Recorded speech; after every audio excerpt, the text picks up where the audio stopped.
Like, this is how it played into me because I was like, "Nah." Like, the whole movie, I was like, "Nah. No, no. Mm-mm, nah. Hard no. No. What? No."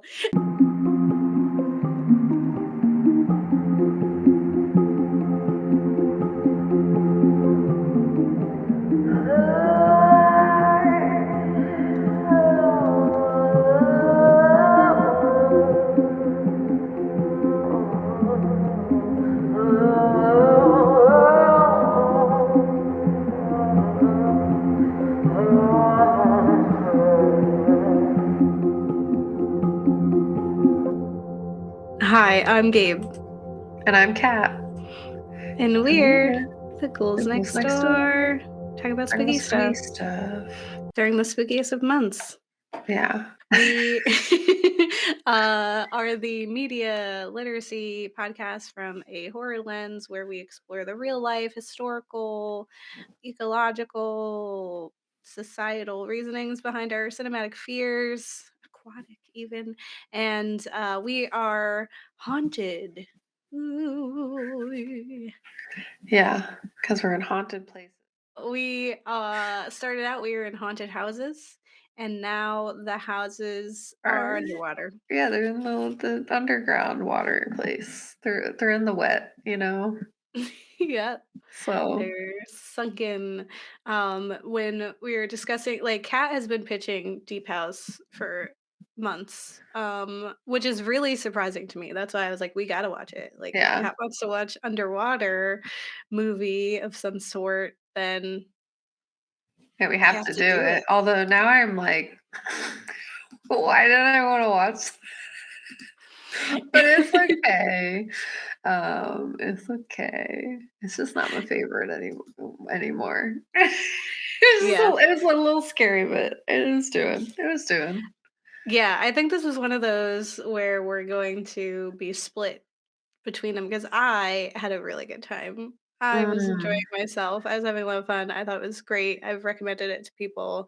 Um I wasn't expecting too much and I got what I was not expecting much of. That was my problem. I was expecting too much. And also, I think I enjoyed it up until like halfway through, and then I was like, this is dumb.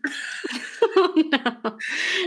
Yeah. Um But I'll I talk think about it. It's okay. It's yeah, okay. yeah, and I'll definitely talk about. I think the biggest thing for me, and what I'll explain in this episode, so if you're very interested, is like the making of. Like that was really interesting for me the whole time. I was like, Yeah. but how? Like, how are they doing any of this? This is so cool. And I remember my like partner was like, how come nothing is like why is everything stationary? Like everything is still in the place that it had been, which is Yeah. really weird because if like water had flooded in, things would have been knocked over. Yeah, like So it's like, disheveled, yeah. how did everything is so peculiar in this house? And it's not really explained away. It's more of just like, we're not asking any questions. Yeah. That's this whole film.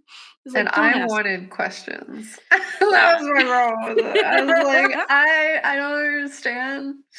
There's like a lot missing in multiple areas, but it's okay. It's okay. Yeah, there's definitely a lot of questions, Yeah. and yeah, we'll see how it goes. Why don't I just hop on in Do it. today? We're going to talk about The Deep House, which is from 2021, so very new. And it is about a young and modern couple who go to France to explore an underwater house and share their findings on social media, undergo a serious change of plans when the couple enters the interior of a strange house located at the bottom of a lake, and their presence awakens a dark spirit that haunts the house.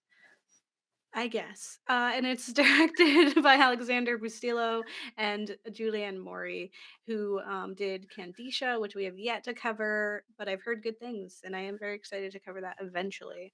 So the film follows this YouTube modern couple who are known for exploring abandoned, creepy, and haunted places. I think it's just like if a place doesn't have people in it anymore, it's haunted. Yeah, that was the vibe. It's like they were just in places. We first see them exploring an abandoned like asylum or hospital or something. I totally forget what they said it was. Yeah. They're just like, "It's been abandoned, and it looks like no one's been taking care of it, Let's so poke let's go around. there. Let's go where we shouldn't be going." Yeah. We learn fairly quickly what kind of YouTuber Ben is. He jumps out at his partner while she's like kind of freaked out about where they are, his partner Tina, and immediately establishes himself as the true villain of this film. Yes. And I refuse any other explanations. He is the villain. Yeah. And as soon as he did that, I was like, no. Like this is the kind of person who would end up in Aokigahara, the forest, and like stomping around where he shouldn't be, Yeah. touching stuff he shouldn't, and being like, "It's different," so whatever. Yeah. So Ben and Tina decide they are going to explore this sunken town in France, which is Tina's home country, and it's clear, Tina is strictly in this for her love for Ben, though the lack of chemistry between them is palpable. It's so weird. There's like a time at the end where she's like freaking out and she's like, "Are you okay, baby? I love you." And it's really weird. It's like clearly forced. She does not care about this man. So I really wonder if the actors just didn't like each other. Yeah. It's hard, and it's also hard to have Yeah. chemistry underwater. Like, you're just Yeah. in suits and you're kinda just, like, poking around, and I'll explain, like, there's a lot of just anxiety in the making of it because it's just not like any other film. Like, there's a lot of complications just from the environment, that made Yeah. it difficult to give any guidance or really have any control, and so things are just like, it's amazing that it came out the way that it did. Yeah. Like, I'm, like, very impressed. I'm like, "Wow, you did that." Yeah. So the film is a mix of found footage, drones, and regular cinematography, which I think really added to the film. I think if it was just through their lenses, sometimes that gets annoying, Yeah. where this kinda added to it in a beneficial way.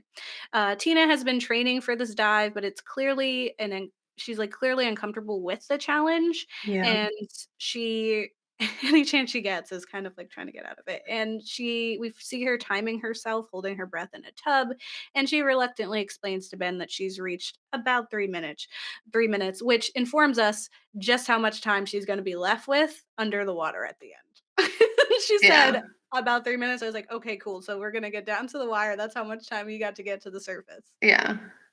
Ben makes jokes constantly about her wanting to get out of it and essentially joking that he is forcing her to do this. And he confirms our suspicions that he is a villain by invading her privacy and filming her while she is peeing. Yes, seriously. He does that within the first 5 minutes of this film. And you're like, okay, Yeah, you're the worst. the villain. Signed off on you having any redeemable qualities right now. Yeah.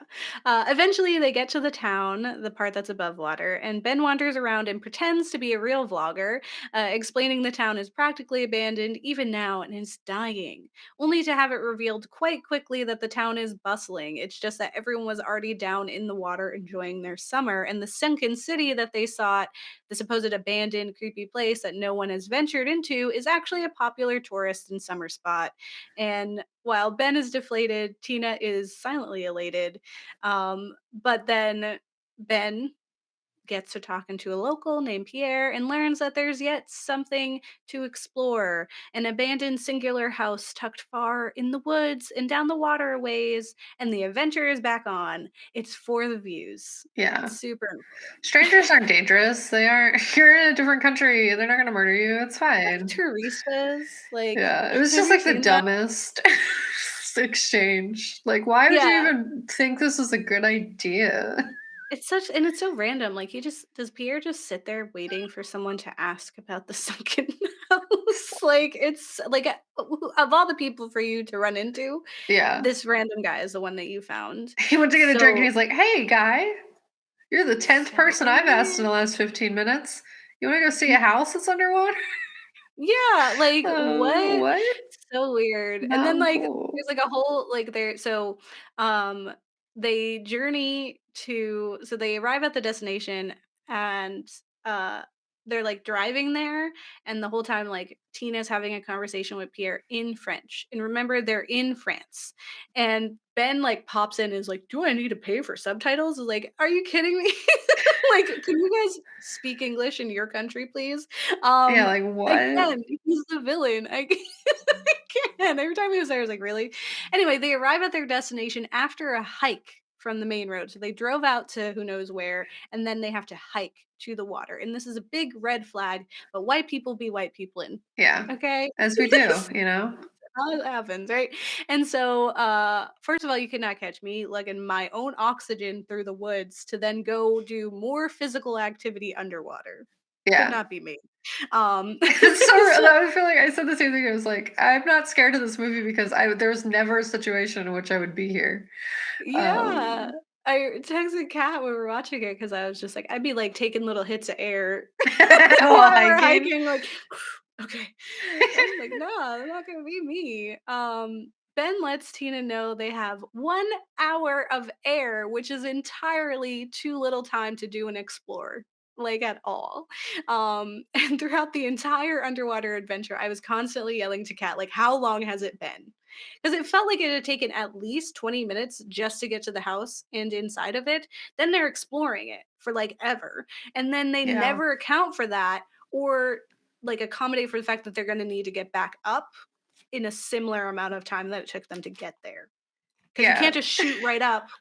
You can't do that when you dive. Like they do not at all talk about actual diving concerns, which is what would have been really horror. Like you just talked about like we're down here and that is dangerous in and of itself that you can't just swim up really fast to the surface. We watched 47 meters down and they taught us things. Yeah, and Okay. also it's like the way they enter into that, like there's just so many factors that just don't make logistical sense. In addition to just the time constraints, like 1 to 80%, I'd be like, I'm going back up, bye. Yeah. The I 80% is not enough air for me to feel safe in this enclosed space. And then also like yeah. the entrance to the house does not give enough room to like get out of there quickly. Yeah, I'm gonna talk about it because I have a lot of fear. Like this is how it played into me because I was like, nah. Like the whole movie, I was like, nah, no, no, nah, Hard no. no, what, no. Like the whole time, like before anything like quote unquote spooky happened, I was already Yeah. afraid, and then like the spooky happened, I was like, that's not even anything to me because like you could have just made Yeah, we this could have just done this this. could have been The Descent, but underwater, and I would have been Yeah, sufficiently like make the fish frightened. weird or something. I don't know. Yeah. So we start our journey underwater and we get fun glimpses of cars and other usually above water things that are now underwater and therefore cooler. Yeah. And Ben continues to be the worst. He laughs at Tina when she gets caught on something and becomes panicked. And later he blares heavy metal music that scares the fish and me. Again, he is a villain. And when they arrive at the property, the front gates are adorned with religious warnings and paraphernalia. And Tina remarks, I forgot how religious they were back then. And they completely both of them ignore or rather shut off their deep thinking parts of their brain moving inside without a wonder as to why it appears the townsfolk were trying to keep something evil in Yeah. this estate. So they will remark about something, be like, hey, look at that thing. And they're not like, hey, look at that thing. Not a Yeah. single time are they like, hmm, no red flags. Anyway, they reach the house and it's oddly sealed up. And why would you need to seal up a house that is going to be drowned? Yeah, like you've they abandoned the house. You don't need it to yeah. They spend not a single thought on this query before working to find a way in. And one jump scare by fish later, they find the one way in. And they're excited to make their way through the house. And again, never stopping to think about the fact that there is one way in and therefore one way out. Yeah. And if this one way out were to become inaccessible, well, we don't worry about that, honey. It's nothing, Yeah. okay? We don't have time to think about that. Think about the views, okay? 10 million I don't even know The the moral of number the he was story is reaching. don't date Ben. I don't under Leave Ben anyway. alone. Leave him alone. If you're dating a Ben, stop. Yeah, stop dating Bens. Eventually, while exploring the house, they encounter some unsettling, spooky, and haunted things. Like, there's a children's room that's eerie and not in the usual way that a child's bedroom, completely submerged underwater and frozen in time, would be, but rather because that in itself, again, would have been sufficient. Instead, this particular child had some odd hobbies, such as stabbing photos through the antlers of a dead deer Yeah. on their vanity. They Uh-huh. also have like video equipment amidst their dolls and girlish delights. It's like super weird. And then Ben thinks he sees a silhouette of a girl on the bed, but shrugs it off when nothing is there because I don't know, maybe it was a fish. Yeah. It's trick of the light down here in the middle of the water. I also forgot to mention that they have this underwater compatible drone that follows them around named Tom, like a peeping Tom. And this camera is a fun tactic for them to send into a room first to scope it out and make sure it was safe. And I was like, that's smart. I Yeah. was like, Of all the I decisions. get that. I Yeah. love that. Like them sending it in every time, I'm like, yeah, good idea. Cause I'm not going in there. Like those parts, like when they're first exploring the house, I was genuinely like frightened. Yeah. It was like, you know, like a found footage film where you're kind of like, what's going on? Like I don't want to go in the room. You're going in the room. Why are you going in the room? Yeah, it And so was like chill every for a time, while in terms of, like like, here, being like actually scary and fun. yeah, like the characters were annoying and like in a way that's even more than regular horror protagonists are because oftentimes they always do the things you're Yeah. yelling at them in the screen not to do. These ones are exceptionally bad at it, like or Yeah. just like there's a sufficient amount of gaslighting happening to Tina. And but the camera going in there first was really efficient. They have like one part where there's like they hear a piano, Uh-huh. which is like I don't know how like anyway, they hear a piano and they're like must be another diver. How? Like, was it Pierre? Like, did Pierre also lug oxygen next to you? No. What do you mean, was it Pierre? Like, no one can hold their breath the 20 minutes it took you to get down. I can't with them. Idiots. Absolute idiots. Like, in a way I've never. Anyway, in the kitchen, they send Tom into a kitchen, the camera, and it glitches. And when the couple go to explore the room, they find a giant Jesus statue hanging on the wall. Normal. But it's not a wall. It's actually a hidden door. And again, without asking, why would people want to hide this secret door with literally Jesus? Yeah. If that symbolism isn't there enough for you, they take Jesus from his perch where he was protecting us and they head on in Yeah. to the room he was trying to protect us from. Okay. And they put him on the ground. I was like, it's so real. They Like, at just least tossed Jesus to the side. like he's trash. Anyway, um in there they find more rolls of footage and a couple hanging above a pentagram. They are chained up and they got these weird masks on and they're like it must be some medieval torture. It's not. Apparently they just did it for kicks whatever.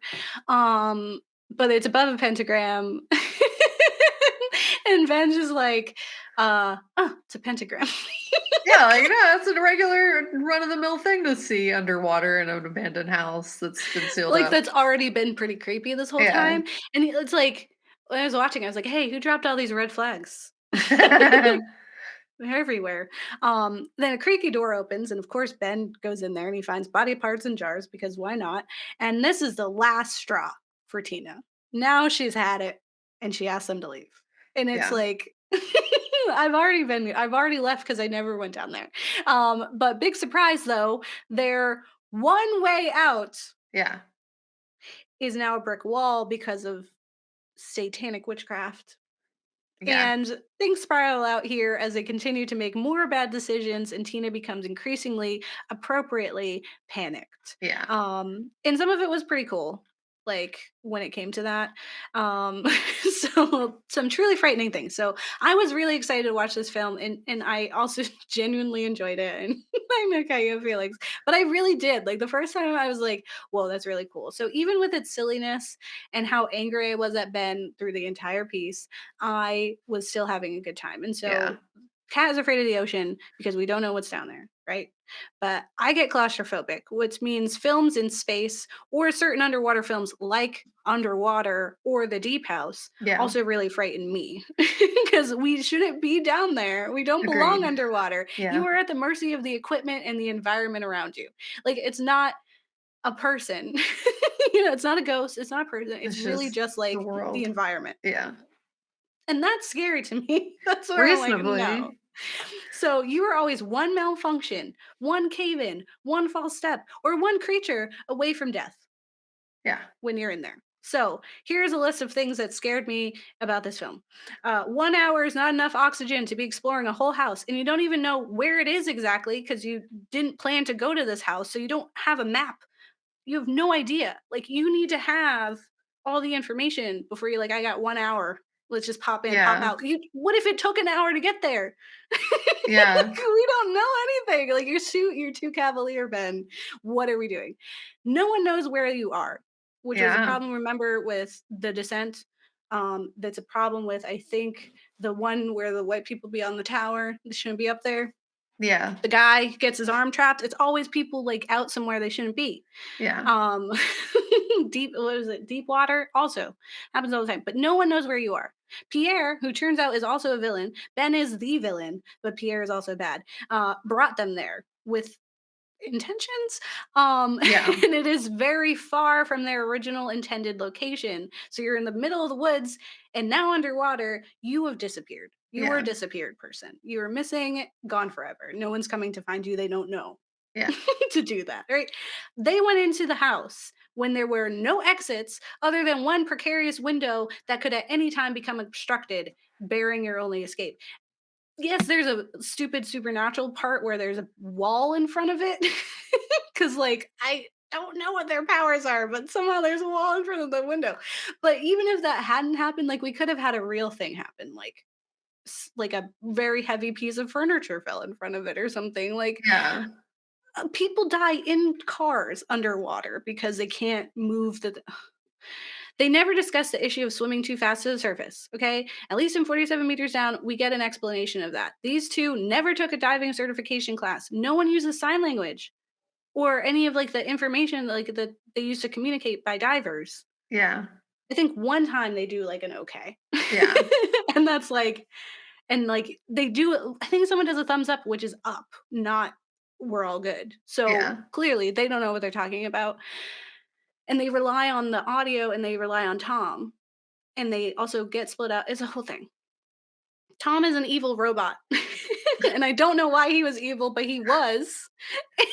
Because there was just times when he was glowing red and he was all like, I can't let you do that, Tina. He didn't say that, but that's what it was. Like that Yeah. was the vibe. So he was scary. Like he was a great tool to explore, but then he was evil. Like she kept being like Tom, and he was like, "Wah, wah."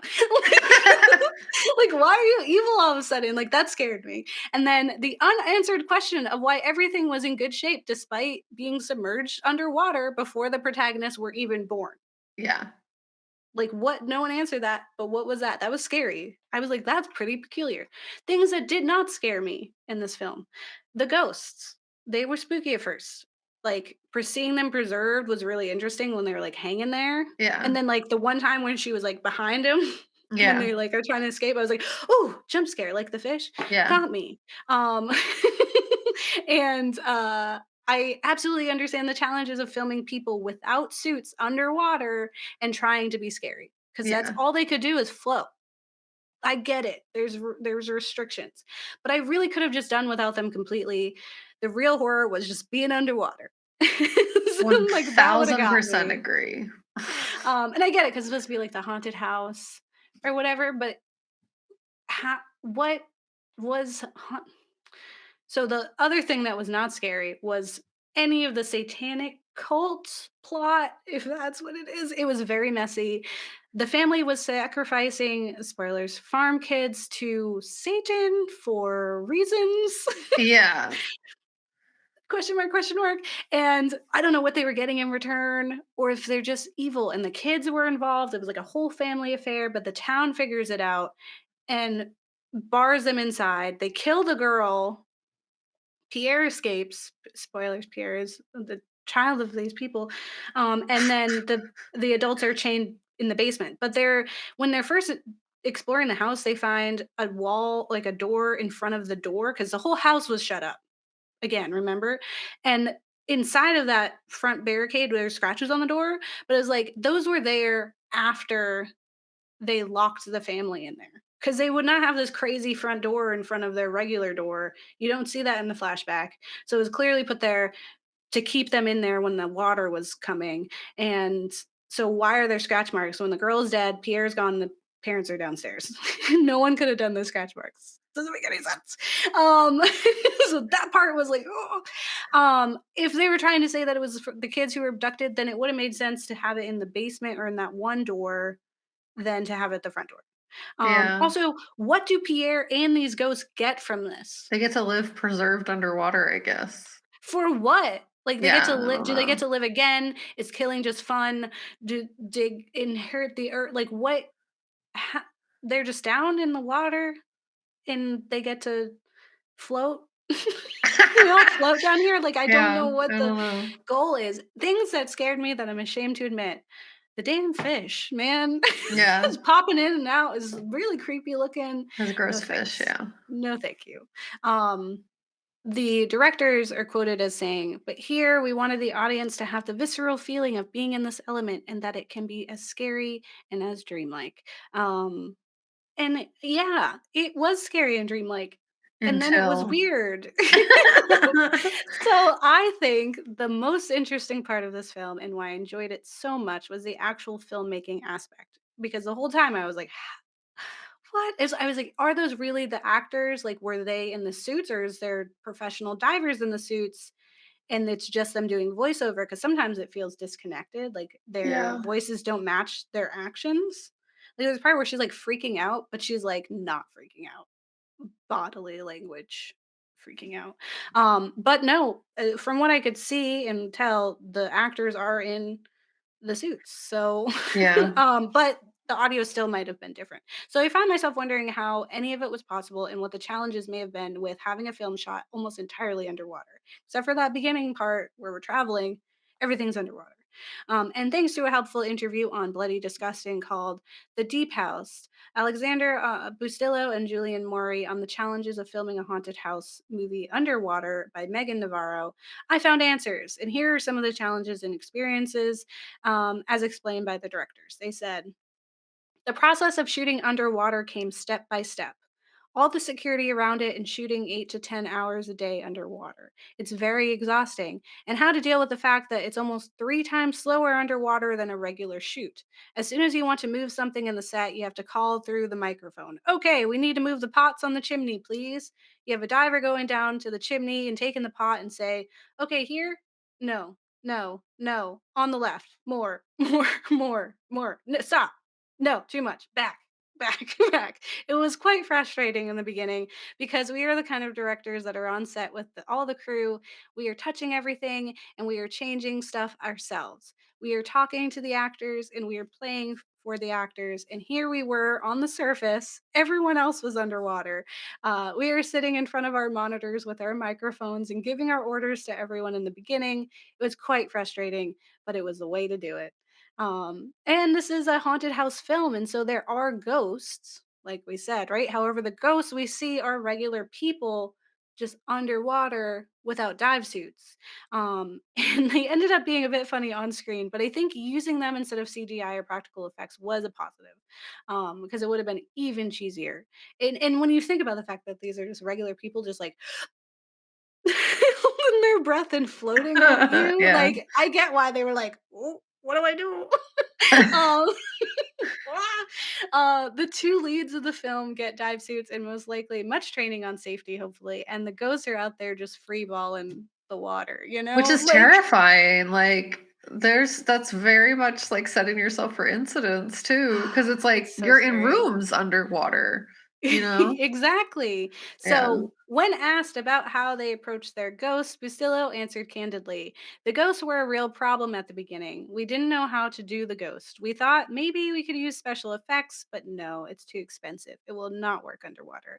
One day we spoke with some crew members, and one suggested that maybe we could use a free diver. We started to look after free divers who could possibly play a ghost in a horror movie, and we found a couple of older free divers to play the parents, but the more complicated challenge was to find the young girl.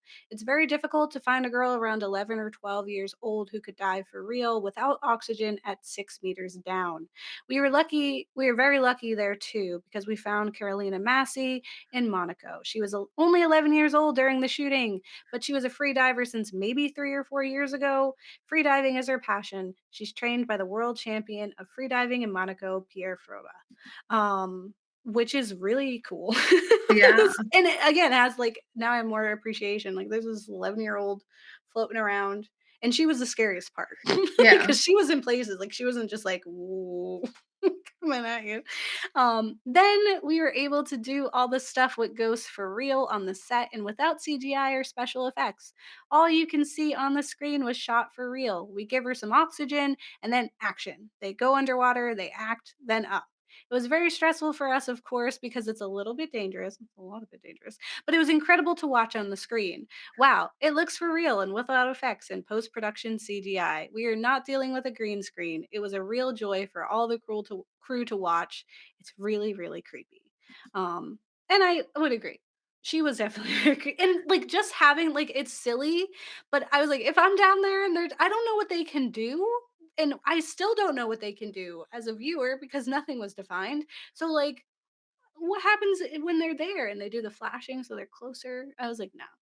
Yeah. A lot of it was like, no, no, no, no, no. Like if there was like a haunted attraction and it was like you gotta go underwater, I'd be like, nope. Yeah, it would already be immediately no. Well, first of all, I think there's a lot of liability there. That'd be a problem. But yeah, just Yeah, no. I can't breathe above ground, like, Yeah. you want me Yeah, to I go just no. under? I No. ain't going in a place. Anyway, in an article on Variety titled Deep House Directors Chat About Making the Bloomhouse Acquired Underwater Horror Film by Elsa Keslasi, the challenges are further explored. And they say the Helmers explain that directing the actors under the water presented another level of difficulty because they couldn't be fully wired. And there's no Wi Fi down there, points out Bustillo. We had an engineer who took months to create a system where we had antennas placed in the water which were connected to one another. This unique system required us to work with unusual crew members and allowed us to see the dailies on the monitor above water, says Maury.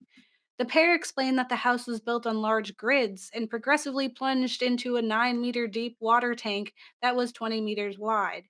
Near the water tank was a warehouse where the decors were being fabricated. We couldn't leave the whole house in the water for days at a time because the decors would have been ruined. Exactly. So we would immerse only parts of the house underwater, and we're shooting scenes floor by floor. We could only immerse 1 meter per hour, which represented 6 meters, says Busillo. The whole process was crazy, and we owe it to Jacques Blard, who was a master of underwater filming. Blard notably created Beyonce's aquatic music video Runnin', says Maury, and in order to create the muddy look of the water and give it some density, the director said some food items such as mashed Brussels sprouts were thrown in it.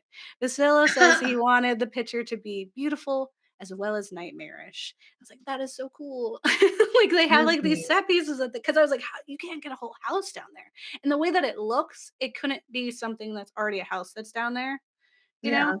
Yeah, Because it wouldn't look that way yeah, after all this time. So I was like, "That's so cool." They had to do it in segments, and they had to like submerge them, and then be like, "All right, we're doing all the living room." So you're coming in and out at different points of the time. Do it really quick because now the stuff is decaying because it's underwater. Put yeah, in some more mashed potatoes. Like, what are we doing? It was like it would have been so fun to be on that set.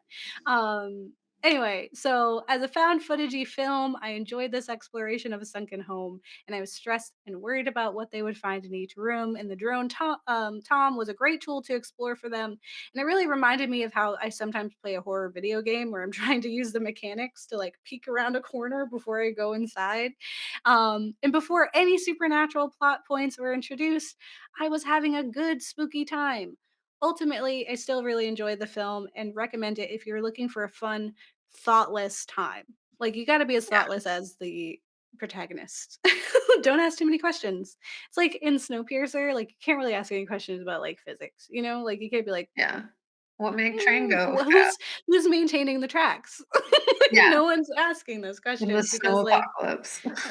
we don't ask those questions, just focus on the story, right? Yeah, But I'm not gonna go into a lot of details, but I did want to kind of touch on two pieces of media that cover sunken cities specifically, because we didn't watch them for this episode, but while we were doing research for the episode, it was like, oh wait, we Yeah, could this have does watched it any too. of these other things that actually apply. And so Kat is going to explain those horrors of like actual sunken cities in their section, where many communities and groups of people were completely wiped out in those sunken cities and for very specific reasons. But there are two pieces of media that came to mind where I thought if we wanted to focus less on a haunted house but underwater Yeah, now kind of spin, instead on horrors of sunken cities, I would have covered these other things. So there is a terrible episode, and I say it's that's doesn't really mean anything because every single one of those episodes are terrible, yeah, of American Horror Stories, the, like, anthology series. They're all pretty bad. There was one that I liked, and it had, Gabourey, Gabourey Thibodeau, who played Precious. mm, She was great, and it had Schmidt. okay, It was interesting. That one was cool. And that's maybe one other one that was interesting, but all of them were pretty bad. But there's one titled Lake, and it is about a mysterious drowning that uncovers secrets at the bottom of this lake. And the big reveal, spoilers for a show you should not watch, is that the ancestors of the boy who drowned were responsible for the town being flooded in the first place, and they had profited off of all of it, despite the deaths of the residents then and the visitors now. However, the victims and villains of this episode were both incredibly white, and I feel like it completely skipped over the realities of these sunken cities, in that the victims were almost always BIPOC folk, yeah, which is why Kat was helpful enough to show me an episode of Atlanta because it actually covers that. Because I was like, this was a terrible episode, but it does cover sunken cities. It's just yeah, like white on white crime, and it's like, why aren't we talking about that more? yeah, In the first episode of season 3 of Atlanta, called Three Slaps, we open with two men fishing. So it's just like this part about the sunken cities is at the beginning. Um, yeah, we open with these two men fishing, one white and one black. The black fisherman explains that he always feels uncomfortable and frightened of the lake. So he's like, we should skedaddle because it's getting yeah, dark. And he expresses his fear and recounts a harrowing story from his youth here. And he says, this place always gave me the heebie jeebies, man. I almost drowned in the water when I was like 8, he explains, noting that he felt like he was being pulled. The white fisherman responds that he believes him and that it might just be true, because he divulges that it's a whole town underneath us. This whole lake used to be a town, houses, farms, roads. There's a whole raceway down there. State government built a dam, flooded the place. Anyone who didn't leave drowned. And furthermore, he explained, town was black, dude. A self governing black town. Distressed, the black man responds, so there are black people under us right now? And he says, a lot of souls down there. That's what pulled you under. Um, and in this article I found, they say, as a white man muses on about the sunken city, the lake's haunted past, and the blinding effects of whiteness, his voice begins to muffle and his eyes disappear. We're cursed too, the white man says as an array of dark skinned arms ascend from the water, dragging the black man into its depths. And I am thankful that Bustillo and Maurice stuck to their, albeit sloppy, satanic plot device. yeah, because they wouldn't have Um, done it right. it would have been weird. Yeah, The film is set in their home country of France, and so their lakes aren't ripe with the racism and violent history that we have here in places like Lake Lanier. They have their own history, also violent, but different. yeah, And so it wouldn't have made any sense. So I think perhaps a young filmmaker out there could learn from this film how they too could tell a haunting story of a sunken city, but also explore the true horrors under the water, that of the American way. yeah. Heck yeah. So I liked it but probably not for like I know there's people out there who's like this was trash. I thought it was Um, really fun until, like, halfway through when they just decided to put plot in there that didn't make any sense, it was so weird. and, There's so many like, questions.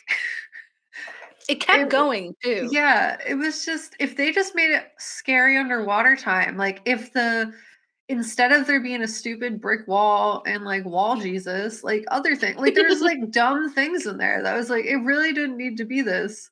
You could have literally just made it like seem like it was haunted. Maybe you think it's haunted the whole time and it's not. It's just these people should not be down there and this house is a death trap. And I would have been like, this is the best film Wow, ever. oh my god, yeah. Yeah, I would have loved Amazing. it, but then you inserted, like, this really weird storyline that I was like, "I don't understand," and then I was so mad with how much I didn't understand that I just stopped enjoying the movie entirely.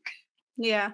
It's also like Pierre sent them down there, but the house couldn't really like the people didn't start moving around until Ben took off their masks. But like what if they Yeah, just never did that? yeah. Like, Then they're then just nothing trapped happened in that prompt there that. He was just anyway dumb. for, like, why? Like, it was just dumb, and as you Mhm. said, like, you don't know what they're getting out of it. Like, is it so that they just get to just be pruny forever underwater? Yeah. Like, yay? Love that. Thanks, devil. Wish I could be that Yeah, forever. like, 1, I guess, like, you shouldn't be encouraging people to join cults, but, like, also, like, what are they getting out of this? Like, what is the benefit? And then Yeah, he's, if you're like, gonna join a cult, suddenly you have to have a good reason. yeah, and, like, suddenly he's just like, "This is the chosen path," and you're like, "Why though? I don't understand why you've suddenly been possessed in this way." Like, there's no plot. Yeah, and what did None. you accomplish? And he's like, "The house knows, and there's a snake." And you're like, Why was there a snake? she mentioned Because she the was afraid of devil? snakes. Like She in the woods, she, like, jumped yeah, but because it she was, was like, like, "Was 2 there a snake?" seconds. It was, like, 2 seconds, and, It made me mad. yeah. I Yeah. didn't like the movie. But I Totally fair, also totally recognized allowed. it wasn't for me, and Yeah. that's fine. But yeah, Alright. is what it is. Tell us some other stuff. Yeah. Bring us in Well, here. I have a little intro I thought was good, so I'm still gonna say it. Do it. So this film is really weird, and although parts of it, as I said, were interesting, genuinely scary, and overall fun, much of the plot and some of the acting were just missing entirely from it. Yeah, very true. The act also, just as a general thing, I can't deal with people when they're acting and it's bad. Like when I Mhm. feel there's disingenuousness, I feel so physically uncomfortable that like I want to leave. And there's like times where that's fun in movies and times where it's Mhm. like, I really just hate this. And this is one Yeah. of those, I really just hate this because like their relationship just wasn't believable. So much of their conversations were like really awkward and uncomfortable. And you could Mhm. tell like as actors, they were uncomfortable underwater. Mhm. Um, or like maybe they were really just divers and they needed divers and they weren't actually actors, so they were learning how to act while underwater. I don't know. I don't know. I don't know what the story was. All I know is that I didn't enjoy it. Yeah. And the closer we got to the end of the film, the more I just totally lost interest in like what was happening because I didn't understand what was happening. And it wasn't in like a fun way, like the books we read, where Mhm. it was like cool that we didn't know because like questions are fun because then you get answers eventually, maybe. Yeah. I didn't want to know the answers were because they were dumb. Yeah. And it probably didn't help that the plot was like super predictable in that I called the big reveal within like the first 1/4 of the movie. Mhm. I saw a Mhm. picture underwater and I was like, Pierre sent them there because the house eats them and he's their family. Mhm. Like I said that to myself and I think I texted it to you and I was like, well, I was right and that's stupid. Yeah. Yeah. But what I will say is the film was very well done visually, and it was very satisfying visually to watch. And I think if I went into it with a different headspace, with different expectations, I may have enjoyed it a bit more. I recognize my own like bias in that, and overall with this watch, I was expecting more emotionally and mentally, and in that area, it was lacking significantly for me. And I also recognize that like there's a cultural difference between the perspective of this French film and my very American experience, always like educating myself on these horrific things. That I was like, I don't know, I just like expected to learn something, I guess. I don't know. Mhm. And it didn't. It was just a fun underwater haunted house film, and that's fine. But as I said, as Gabe's mentioned, and I'm going to talk about, it's like, I don't know, I had a hard time enjoying it because I was like, I just expected it to, like, be talking about something or, like, educating me on something, and as, like, an American where there's actual towns that have been intentionally buried underwater, like, I just expected more. I don't know. And Mhm. that's not their place to tell that story because they told the story that was their story, and that's fine. But yeah, I guess I just was expecting to like learn something because as ghouls in general, we just approach movies all the time with the mentality that horror is always saying something. And it just made me hard. It made it hard for me to actually enjoy the film because I kept waiting for it to tell me something and then it never did. Mhm. But all that's to say that the film is fine. It just wasn't for me. And if it was for you, awesome. I really hope you Yeah. enjoyed it because it was fun. I imagine it would be fun if I went into it with a different time. But I also want to say I didn't want like a trauma movie either. I just wanted Mhm. something to like make me think or feel anything afterwards. Yeah. Um, but I did do some research on like why are they writing about underwater house? What's happening in France that would motivate underwater house time? If that's a thing, I just was trying to connect dots. I was trying to like make it Mhm. say something to Give me. them some credit, yeah. Yeah. So I wrote a list of possible reasons why they focused on flooding in underwater houses in this film. So specifically, in France, there seems to be some reasonable anxiety around the sinking or flooding of cities because of the threat of climate change and the fact that France has a decent amount of coastal towns Mm. that result in like rising water levels from climate change, both in like ocean side as well as lakeside. Um, I will say they seem to be less at risk than some of the northern countries, but it does seem a fair amount of their coastal cities will see damage and significant flooding as water levels continue to rise. I actually found a like cool list, but also like an article that talked about this, and they said Climate Central's warming choices map shows several districts of Bordeaux falling under sea levels in temperature as they increase from 3C above pre-industrial levels in the very long term. The Palace de Quinconce, for example, will be almost largely submerged. Further south, Anglais would also be partially submerged, with the Cavaliers Beach falling underwater. The Côte d'Azur would also be hard hit, with the city's airport shown surprisingly as partially submerged in the long term future, even at 1C, which I don't know what that means. Celsius, Maybe Celsius, maybe? and almost entirely covered at 2C. It could just be like the Like labeling a for the sea levels? yeah, sea levels. Other popular towns and city in the areas, such as Cannes and Antibes, and the Principality of Monaco, will also be impacted by these rising sea levels. In the north, virtually all of Calais and Dunkirk will fall under the sea, even with temperatures increasing by just 1.5, I think it is Celsius, above pre-industrial levels. As this map, which I've linked, shows, the time frame for when these dramatic changes could take place remains vague, with Climate Central saying that the diverse research indicates that these sea levels could be realized between 200 and 2,000 years from now. But either way, it's like our kids will experience that. um, and then Benjamin Strauss, president and CEO of Climate Central, has recently co authored a paper titled Unprecedented Threats to the Cities from Multi Century Sea Level Rise. And that goes into like more detail about it.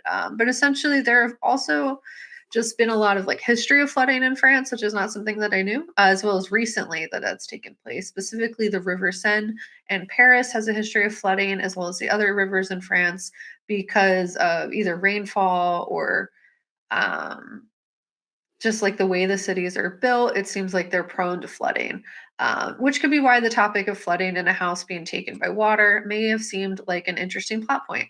Um, as a more random fun fact, I also read something of a source that may or may not have been accurate based on the fact that it was from a random WordPress site.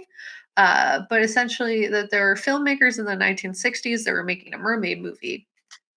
They built a miniature underwater city for a film they were making that still exists today. And the WordPress site says if you look from the port of Golfe-Juan towards Ile Sainte Marguerite, you'll see a small striped lighthouse, La Pierre Formigny, midway in the bay. 30 meters underwater near this lighthouse lie the remains of a 1,000 M2 French town, complete with ramparts, church, hotel, hairdressers, town square, and amphitheater, but they're like little mini ones. Like it's like a cute set that they made under there. Yeah. It's not a real city. Yeah. Um, so like those are all super fun. And maybe that's what they were poking fun at, or maybe it was just thought it was like a cool idea, which it was. It was. It was cool. Mhm. Underwater time. Love it. But as we said, sunken towns is like a really real thing in America. In fact, there are like hundreds of them, maybe more. I don't know. It was a lot. I knew I was going to find a lot, but like the volume with which I found sunken towns was like, ugh, Yeah. sadness, reasonably. So I'm going to talk about that. And if you don't want to hear about that because it's really stressful and you don't wish to be stressed right now or traumatized, it's totally fine. Mhm. Click away, go to the end. I'm sure we'll be talking about something else by the end of this. We'll have a cute Mhm. little outro, and it'll be great. But essentially, the first time I heard about this was from the viral video by Amber Ruffin, which she's had a few on the Amber Ruffin show. I She's a love her. comedian. Yeah, she's great. Amazing. Where they start to discuss like black towns that were destroyed to make way for lakes and parks. And like I had I knew about the Central Park situation. I forget Seneca Village was Mhm. it? Yeah, I knew about that one, but I did not know about the lakes thing or like the reservoirs, dams, other things that they had done to like hundreds of towns across America. But apparently, there are unfortunately many towns in America that were vacated in quotes because they were forcefully relocated Mhm. or just straight up like drowned, demolished and flooded to make way for dams, reservoir, and lakes. The list that I am about to talk about doesn't even include the communities that were forced to relocate for other non-water based infrastructure Yeah. projects. And that list, I'm sure, is even longer. I say many, like literally in all caps, because the amount of locations I found in my search was way more than I could even kind of cover in 30 minutes or less. So I'm going to touch on some and then list other locations. So, like, if you're interested, and want to know more, you can go look into it more Mhm. yourself. And as I was talking to Gabe before this, because I was like, this is not enough time to cover all these things. She was like, we could cover it again Yeah, later. You know, we could talk absolutely. about sunken towns again later, and maybe we will. We likely will, because we're gonna be going on forever. So we're gonna eventually need to talk about more things, and likely one of those things will be this in more detail.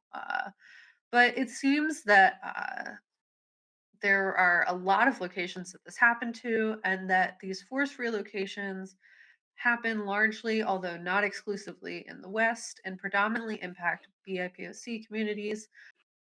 There were some articles I found that discussed the sunken towns in a way that was kind of uncomfortable too, in that they mention who is impacted, but discuss it in a way that does not in any way give enough respect, in my opinion, to the devastation that was attached to those forced Mhm. relocations, using words like Mhm. development and progress and other gross words that America uses often to euphemize or euphemism away Yeah. hate crimes. They're like, "It was for a reason, though," and it's like, "No, it Yeah. wasn't, though. Like, it was for white It was people," just and you say 'cause. that, like yeah, you just wanted to hurt through racism millions of people, and you did that. Great job, guy. But the one article that I found that had a lot of like very specific information was one of those. But I will say, like, the way that they talk about it is just very much like just in a Mhm. documentation kind of way. Like they're just telling you it Yeah. happened is a record. They do not give any opinion or Mm. critique in any way. And Hmm. it was just like, okay. But it's from the Center of Land Use Interpretations newsletter, The Lay of the Land, spring 2005. So there could even be more in there. I just specifically found 2005's version, and it's titled Immersed Remains Towns Submerged in America. And they go into kind of detail about a few of these that were specifically relocated and flooded for dams and reservoirs. So Elbow Woods, North Dakota, Kennett, California, Enfield, Massachusetts, Never Sink, New Ironic. York, which is just like ironic. Butler, Tennessee, St. Thomas, Nevada. Each of these towns represents a different element of America's development, in quotes. Yet they all share the same fate.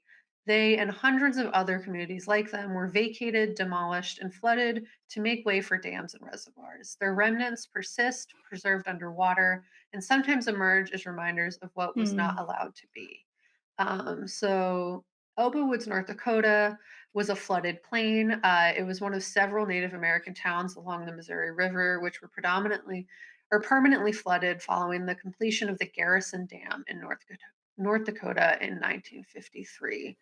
Um, Essentially, it seems like they set it up as if that wasn't gonna Mhm. happen, but that, the 3rd largest reservoir in the country flooded a quarter of the Fort Berthold Indian Reservation, forcing the relocation of 325 families, nearly 80% of the population of the reservation at the time.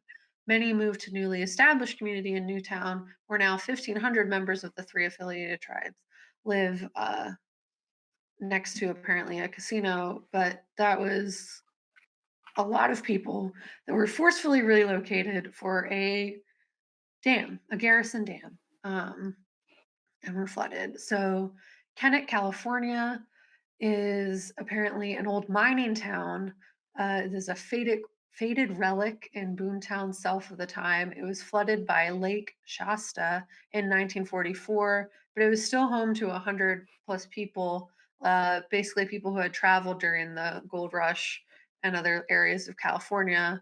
And it was flooded essentially in 1944.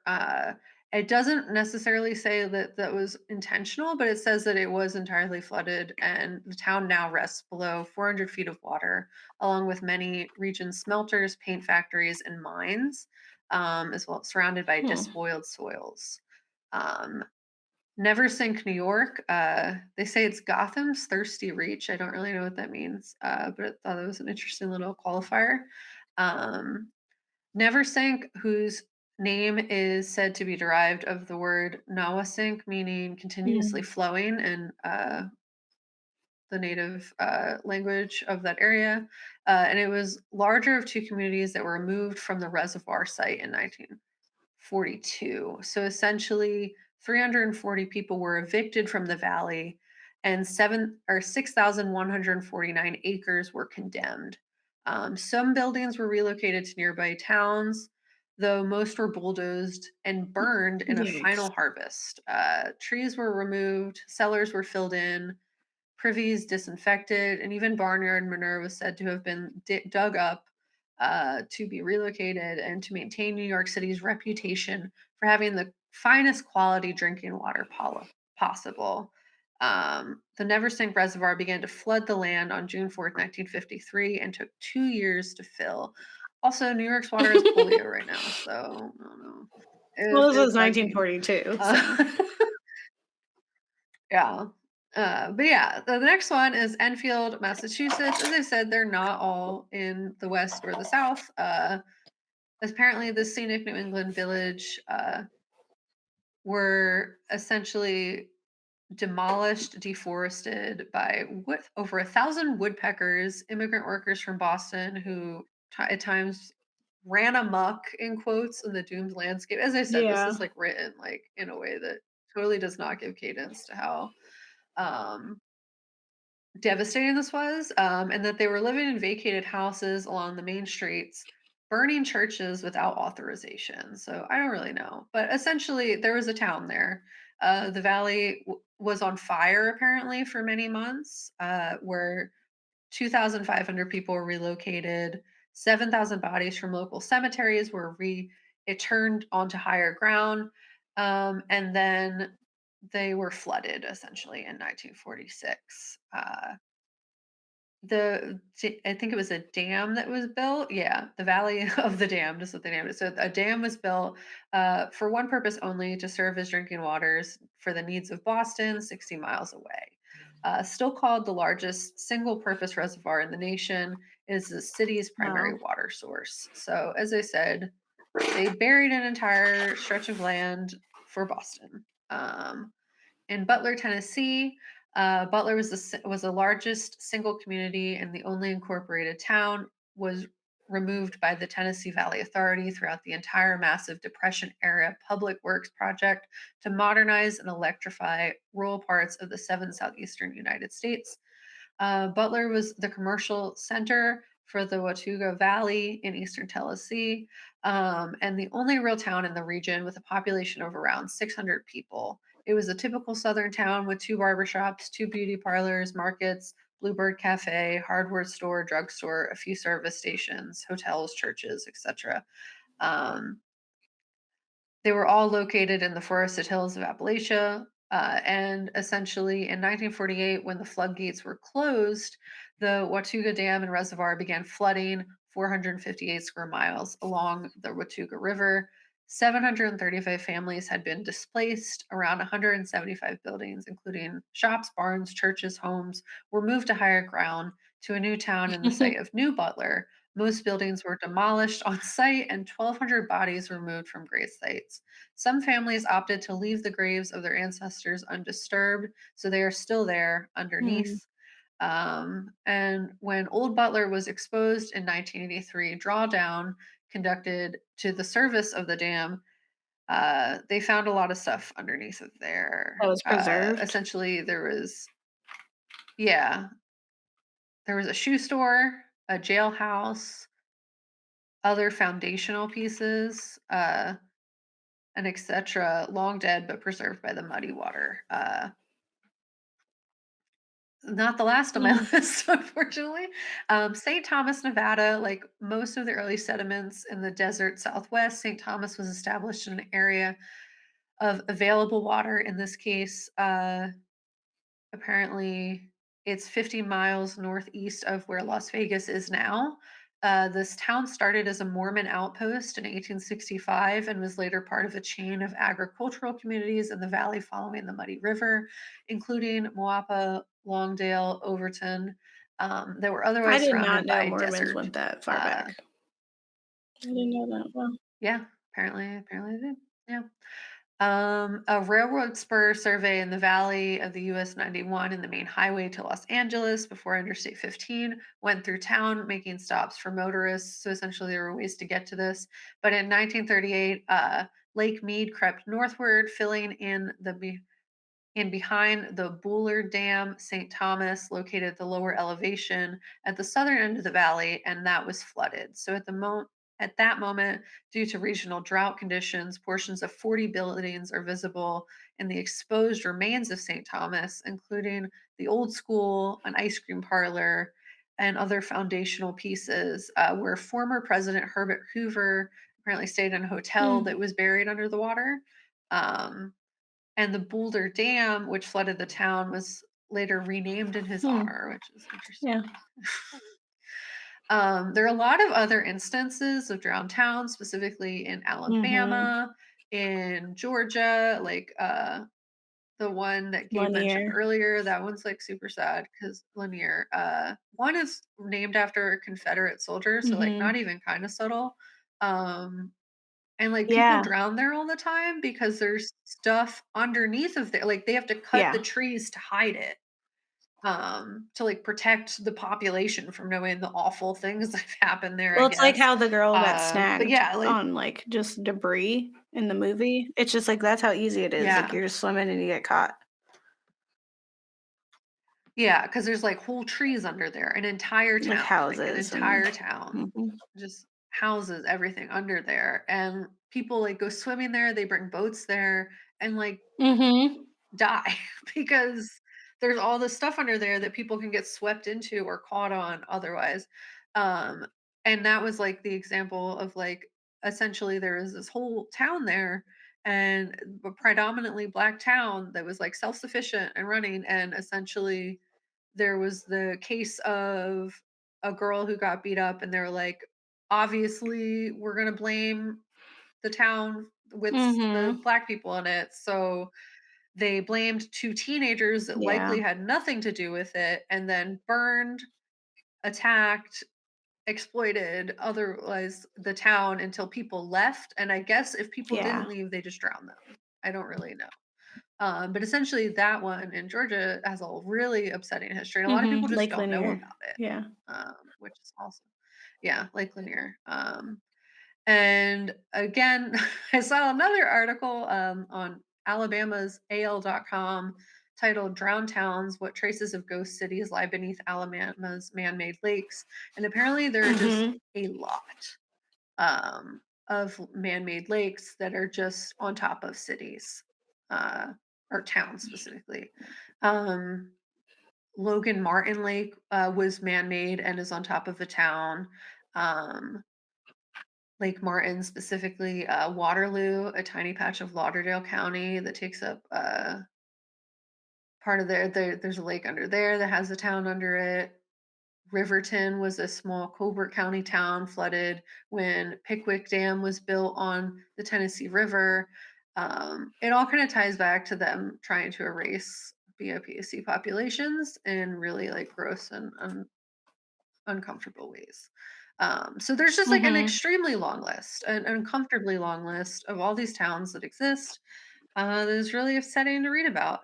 But if you would like to read about it, I'm going to include like as many as I can find Mhm. in my blog. Um, and if you want to learn more about it, I kind of just said some of them as a jumping off point for you too, and maybe we'll come back to them, as I said before, to give a more like thorough overview because that was definitely not Mhm. enough information for you to get like a full picture ultimately. Yeah, and it's definitely not the only way or the first way that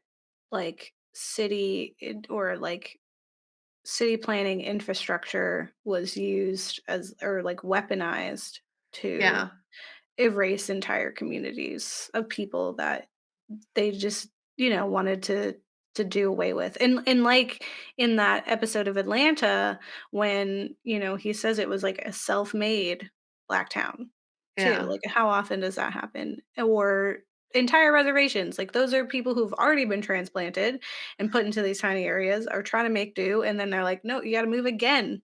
yeah, And no one cares. Like yeah, and the fact that there, isn't even that much written about it from that lens, like, because people yeah. It was it like gets very covered much, up. yeah, it was like covered up, and it was also like the language being used around it was very much just like it needed to happen though, and it was like no, it definitely didn't. It definitely didn't.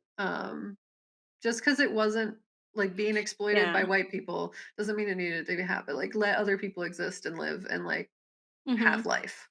Or, like, Um, pick a different place, like, yeah, it didn't there's have to more be that places. place, I It bet. didn't. I bet Yeah. there's other places that it could have been. It's even, like, Mhm. just all the questions people have around even now, Louisiana post Katrina when they Mhm. flooded the dams, like, they did that. They broke those dams, not the hurricane, and so why were certain areas flooded of New Orleans that Yeah, they were just like while others were opportunity. not, and it's, quite telling when you look at the demographics of those areas, and you're like, "Hmm." But it's an old trick of America to be like, "Oh, it's for improvement of Yeah, they a like specific type of only, society."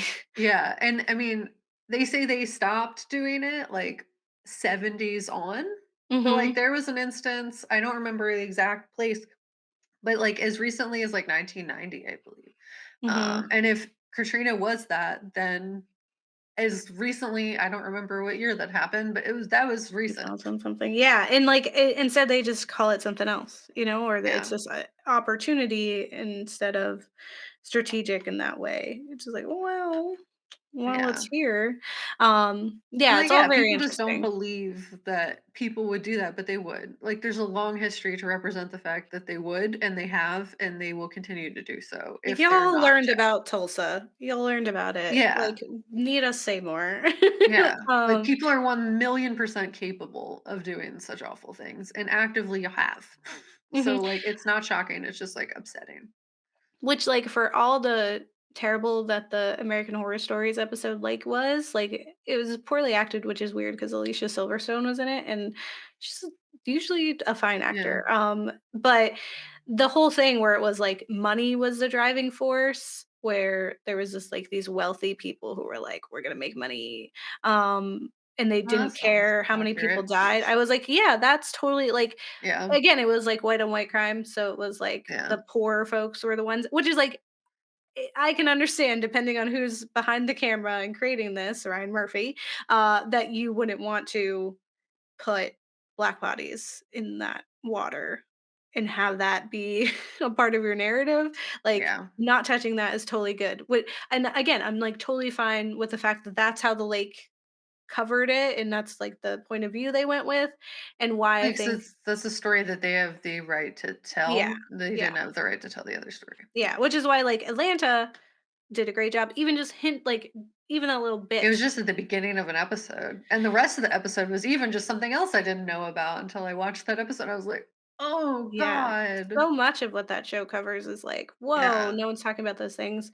And Mhm. so, yeah, I think, like, someone could easily learn from, like, these directors have now journeyed and learned how to create content in a horror film underwater to this degree, so someone else can run with that Yeah. idea and now actually, like, apply it to some real world horror things and do the things that horror can do that we appreciate.